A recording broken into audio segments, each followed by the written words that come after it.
What does it really mean for a school to be successful?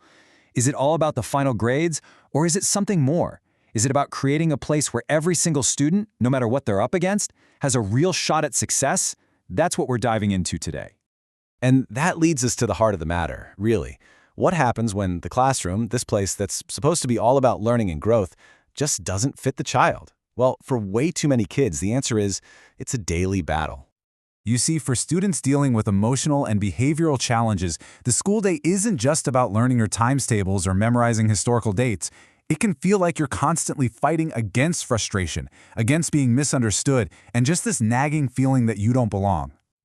To make this real, let's talk about Alex. Now, Alex isn't one single kid. His story is a reflection of what so many students experience. He's a smart kid, you can see the potential there, but his actions in class are painting a completely different picture. So picture this. A group project is happening. Alex's idea isn't picked. That frustration just bubbles up and boom! He's shouting and his notebook goes flying across the room. A little later, during math, a problem gets too tough and he slams his book shut, jolting the whole class. This isn't just a kid acting out. It's a signal, a huge one, that something in his world isn't working for him.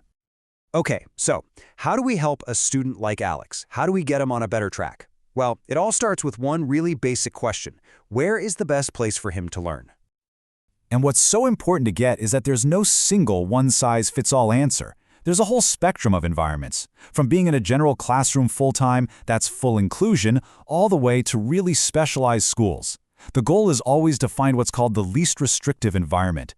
Basically, that just means finding a place that gives the student the support they need while letting them be with their peers as much as possible. So once you've figured out the where, the next piece of the puzzle is the how. How do we tweak the learning process itself? And this is where we get into the practical, day-to-day tools that can absolutely change a student's entire experience. This is where we start talking about accommodations. And listen, this is a huge point. Accommodations aren't about making the work easier. They're not about lowering the bar. They're about removing obstacles. Think of it like this. You're not changing the destination. You're just paving a smoother road so the student can get there. And these accommodations pretty much fall into four main buckets. First, you have presentation. That's changing how the info gets to the student. Then there's response, which is all about how they show you what they've learned. Setting is about tweaking the actual environment, and scheduling is about being flexible with time. Every single one of these can be a game changer. Okay, so this brings us to something that, honestly, trips a lot of people up. But it's so important to get right. The difference between accommodations and modifications. They sound alike, but trust me, they are worlds apart. Right here, this is the key takeaway. Accommodations change how you learn, while modifications change what you learn. One is about building a bridge so you can reach the same goal as everyone else. The other is about setting a completely different goal. Getting that difference is everything. A modification, on the other hand, is a much bigger deal.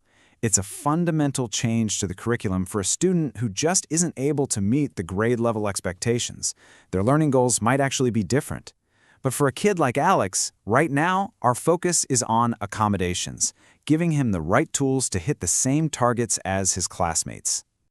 So let's bring it all back to Alex. We've seen his day, we've seen the struggles. Now let's see what happens when you actually put these strategies to work. So this was his world, a repeating cycle of conflict, getting frustrated, and then being sent away from the very environment he's supposed to be learning in. That timeout corner isn't a solution. It's a symptom that the system just isn't working for him. But look at this. It's like night and day. With the right support, instead of a timeout corner, he has a calm corner where he can learn to manage his own emotions. Instead of a rigid assignment, he gets choices, which gives him a little bit of control. A simple graphic organizer helps him untangle his thoughts. It turns out when you change the environment to meet the student's needs, the behavior changes too. And really, that's the whole point, isn't it? Alex's story isn't about fixing a broken kid. It's about fixing the environment around him. Which leaves all of us with a really big question to think about. How can we stop trying to force every kid into the same box and instead start building schools that are flexible enough to work for every single mind?